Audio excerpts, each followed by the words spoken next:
hello hi नमस्कार जय जगन्नाथ मो वीडियो देखुवा समस्त को मोर नमस्कार आओ खास करी जो मैंने देखुं वीडियो एक्चुअली शेष पर्यटन देखूँ आओ वीडियो मो चैनल को सब्सक्राइब करूँ लाइक करूँ कमेंट करूँ एवं अन्य मानू शेयर करूँ आपणकर भल पाइबा एमती मो प्रति थाऊ आओ चलतु देखा आज माँ आमर खाइले बापा एपटे बर्तमान खाऊँ तुम कटुर धरी कड़े बाहर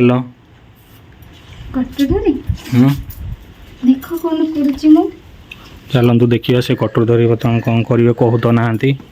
चलतु देखा क्या उपर आज पड़ो चटा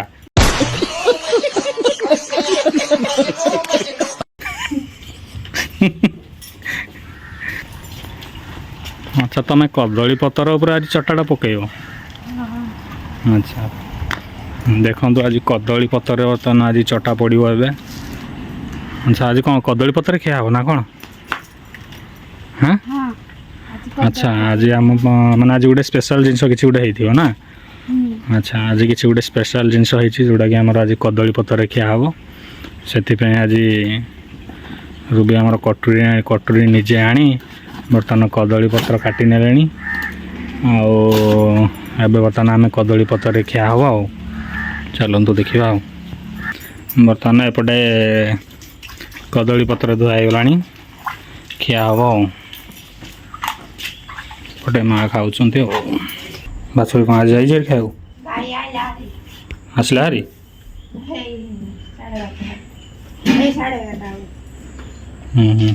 साढ़े 11 बेला बाछुरी कहीं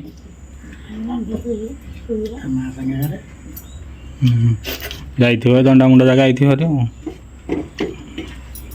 ही जाइए माँ जो जगह जो कौनटा कहते पड़ियाटा कैथगुड़ा कैथगुड़ा जगह जाइए कैथगुड़ा जाइए गाई अच्छी एक्चुअली आम 3-4 दिन है गाई आड़ छाड़ी जाऊँ किंतु गाई आमर अधा बाट जाऊँगी पलि आसुची आज भी छाड़ी देलु कि सी पुणी पलि आसी 11टा बेलू 10टा 9:30 बेलू गला 10टा बेलू 11टा बेलू घरे एपटे बर्तमान रूबी बाड़ी ने आम खावाई आम बर्तमान खाइबा रूबी बर्तमान एपटे बाड़ी ने आसीगला आम भात कदली पत्र रे भात ता सांग को आसीगो एबे ता सांग को आसीगला आमर कौन ता सांग को देखु एपटे छतु तरकारी छतु एपटे है आमर एटा कौन छतु चिकेन सजना शाग सलरा अच्छा ये भजाटा कौन एटा आलू भजा छतु आलू भजा अच्छा एटा छतु आलू भजा ता संग को सलरा भजा आउ एपटे छतु झोल आ एपटे शाग भजा देखो आज पूरा मस्त लगे खाइबा देखो एपटे आमर बर्तमान खाइबा पूरा रेडी मुझे खाइबा आरंभ करदेवी सलरा भजा एपटे अच्छे आलू छतु भजा एपटे शाग भजा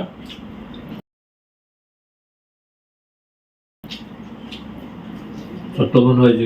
दबार रहस्य कौन तुम आज श्रावण मास ना से रविवार तो आंश कराई पारनी से साधा कराई अच्छा आमर जेहतु एक्चुअली श्रावण मास हो गला तेणुक आइंस कई तो खाऊना मुझे आइंस खाऊँ कि करना आज जेहतु रविवार भी अच्छी तेणुक आज छतु तरकारी टी छतु भी चिकेन चिकेन लगुच जेहतु चिकेन मसला टी बोधे अधिका पकई चिकेन चिकेन लगुच ता सहित शाग करमती कदली पत्र आइटम कर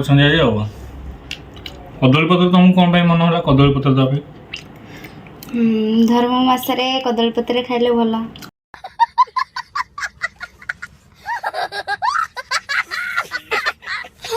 अच्छा धर्म मास कदली पत्र खाइले भल श्रावण मास धर्म मास कार्तिक मास धर्म मास तो पवित्र मास ना श्रावण मास श्रावण है पवित्र मास आ कार्तिक मास है धर्म मास ना कौन हाँ ना हम भी एक्चुअली ठीक है जानी नु भाई ଆମେ ଆକ୍ଚୁଆଲି ଠିକରେ ଜାଣିନୁ ଭାବୁଛୁ ସେଇଆ ହେଇଥିବ ବୋଲି ଆଉ ମୁଁ କମେଣ୍ଟରେ ଜଣାନ୍ତୁ ଆକ୍ଚୁଆଲି କ'ଣ ଶ୍ରାବଣ ମାସ କ'ଣ ଓକେ ଚାଲନ୍ତୁ ଯଦି ଫଟାଫଟ ଖାଇ ନେବା ତାପରେ ଦେଖିବା ଆଗକୁ ନେକ୍ସଟ ଭିଡ଼ିଓ ନୁହଁ କଣ୍ଟିନ୍ୟୁ ଥିବ ଖାଇସାରିଲେ ଦେଖିବା କ'ଣ ହେଉଛି ଆଉ ବର୍ତ୍ତମାନ ମୋର ଖାଇବା ଶେଷ ହୋଇଗଲା ଦେଖନ୍ତୁ ଖଲି ପୁରା ଏବେ ଖଲି ପୁରା ଖାଲି ଖଲି ଖାଲି ଓକେ ଖାଇବା ଭଲ ଥିଲା ଆଉ ଏବେ ବର୍ତ୍ତମାନ ଆଜି ସାଧା ତ ଆଇଟମ୍ ହେଇଥିଲା ଭଲ ଲାଗୁଥିଲା ଏବେ ବର୍ତ୍ତମାନ ଆଡ଼ା ଉଠାଉନୁ ମାଇଁ ନାଇଁ ଏଥିରେ ହେଲେ ମୁଁ ଖାଇବି ଆଚ୍ଛା ବର୍ତ୍ତମାନ ସେଇ ଖଲିରେ ବର୍ତ୍ତମାନ ମୁଁ ରୁବି ବର୍ତ୍ତମାନ ସେଇ ଖଲିରେ ଖାଇବେ ଆଉ ଖାଇ ଚାଲନ୍ତୁ ଦେଖିବା ଆଉ ଖାଇସାରିଲେ ବର୍ତ୍ତମାନ ରେଷ୍ଟ ନେଇକି ଦୋକାନ ପୁଣି ବାହାରିବ ଆଉ ଦେଖନ୍ତୁ ଏପଟେ ବର୍ତ୍ତମାନ ରୁବି ଖାଇବା ଆଣି ବର୍ତ୍ତମାନ ଖାଇ ନେଲେଣି ଦେଖନ୍ତୁ ସେ ଏକାଥରେ ସବୁ ଗୋଳେଇ ଦେଇଛନ୍ତି ଏକାଠି ଛତୁ ଯେଉଁ ତରକାରୀ ସାଙ୍ଗରେ ସଲରା ଆଳୁ ଛତୁ ଭଜା ସବୁ ଗୋଳେଇ ଦେଇ ଏକାଠି ଖାଉଛନ୍ତି ଆଉ କହିଲେ କଦଳୀ ପତ୍ରରେ ଖାଇବା ପାଇଁ କିନ୍ତୁ କଦଳୀ ପତ୍ରରେ ଖାଉନାହାନ୍ତି ବାସନଟା ସୁଙ୍ଗୁଡ଼ି ଯାଇଥିଲା ନା ସେଥିପାଇଁ ଥାଳିରେ ଆଣିଲେ ହେରି ଆଉ କହୁଛନ୍ତି ଥାଳିଟା ଆକ୍ଚୁଆଲି ଶୁଙ୍କୁରି ହେଇଥିଲା ସେଥିପାଇଁ ଥାଳିରେ ଯେହେତୁ ଆଣିଛି ଥାଳିରେ ଖାଇଦେଉଛି ଆଉ ନହେଲେ ଖାଇଥାନ୍ତେ ଆଉ ଚାଲନ୍ତୁ ଏବେ ଫଟାଫଟ ଖାଇ ନେବା ଦେଖିବା ନେକ୍ସଟ କ'ଣ ଆଗକୁ ଅଛି ହାଇ ସାଙ୍ଗମାନେ ଖାଇଲା ବେଳେ ଲାଇନ୍ ପଳେଇଲା ତ ସେଥିପାଇଁ ମୁଁ ଭିଡ଼ିଓ କରିପାରିଲିନି ଖାଇସାରିକି ଏବେ ଭାବୁଛନ୍ତି ନା ମୁଁ କ'ଣ ପାଇଁ ଚେୟାର ଉପରେ ବସିଛି କାହିଁକି ନା ଆଜି ସକାଳେ ଦୋକାନ ଯିବା ପୂର୍ବରୁ ମୋତେ କହିଲେ ଏ ପ୍ୟାଣ୍ଟଟା ନେଇକି ଏଇଟା ପ୍ୟାଣ୍ଟଟା ନେଇକି ଫୋପାଡ଼ି ଦେବା ପାଇଁ ମୁଁ ଏଠୁ ପଚାରିଲି ଫୋପାଡ଼ି ଦେବି କ'ଣ ପାଇଁ ଦେଖିପାରୁଛନ୍ତି ତ କ'ଣ ଲାଗିଛି ମୁଁ କହିଲି ଫୋପାଡ଼ି ଦେବି କ'ଣ ପାଇଁ କ'ଣ ହେଇଛି ଏଇଟା ସଫା କରିକି ଅଣା ହେଇଛି ଆଉ ବର୍ଷା ହେଲା ଯେ ମୁଁ ସେଥିପାଇଁ ଘରକୁ ନେଇ ଯାଇଥିଲି ପିଲାଟା ଘରେ କ'ଣ ପାଇଁ ଥୁଆ ହେଇଛି ମୁଁ କହିଲି ବର୍ଷା ହେଲା ସେଥିପାଇଁ ନେଇ ଯାଇଥିଲି ଘରକୁ ପିଲା ତ କ'ଣ ଅଛି ମୁଁ କହିଲି ଏଇଟା ବାଛିନି ବର୍ଷା ହେଲା ସେଥିପାଇଁ ନେଇ ଯାଇଥିଲି ଆଉ କହିଲେ 4 ଦିନ ହେଲା ପଡ଼ିଛି ଗୋଟେ ବାଛିବା ପାଇଁ ଟାଇମ୍ ହେଉନି ସେଥିପାଇଁ ବସିକି ବାଛିବା ପାଇଁ ଏଇଠି ବସିଛି ମୁଁ